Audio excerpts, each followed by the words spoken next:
Sioux Falls City Council members are inching ever so slowly toward voting up or down a $68 million bond to upgrade indoor recreation and aquatics facilities in the city. A third delay pushed back the vote from earlier this month. Originally, this bond vote was scheduled to take place in May. Cooper Steamer is joining us with the latest on this. Cooper. Yeah, Andrea, that vote now could be coming as soon as next month. It's a project that's been in motion for a long time, but councilors say they want to cross their T's and dot their I's before making their final approval. It's far from swimming season, but a $68 million aquatics and recreation bond might finally have a vote set in Sioux Falls. The bond would fund an indoor recreation center and other improvements at Frank Olson Park, estimated at $47 million. It would construct an outdoor aquatics center at Keene Park at $18 million.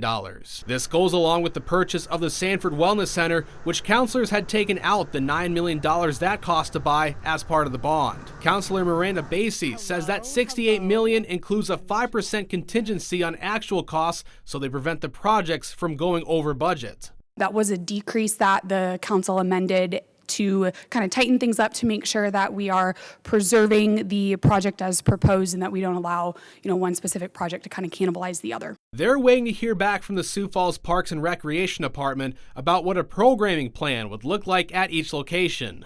What does that programming planning look like, and how can we cast that vision a little bit bigger for indoor recreation for our park system as a whole? Councilor Jennifer Siggety says they've heard plenty from people worried that their taxes would increase if this bond passed. She says they won't, and the only additional cost of the city long-term will be the operational expenses of the facilities. I just want to make it clear that there's going to be really no changes at all to taxes. This bond will be backed by our existing sales tax revenues, specifically the second penny. Siggety says she understands why some people are frustrated that the bond vote has been delayed months and councilors keep coming back to find detailed questions. She says if they want to make sure that if they allocate $68 million to the projects, they want as many people as possible to use them and make them valuable community assets. It's not a secret that the council is not necessarily 100% in agreement with the programming plan, and we've just wanted to see more details. We want to make sure that we're making the right decisions.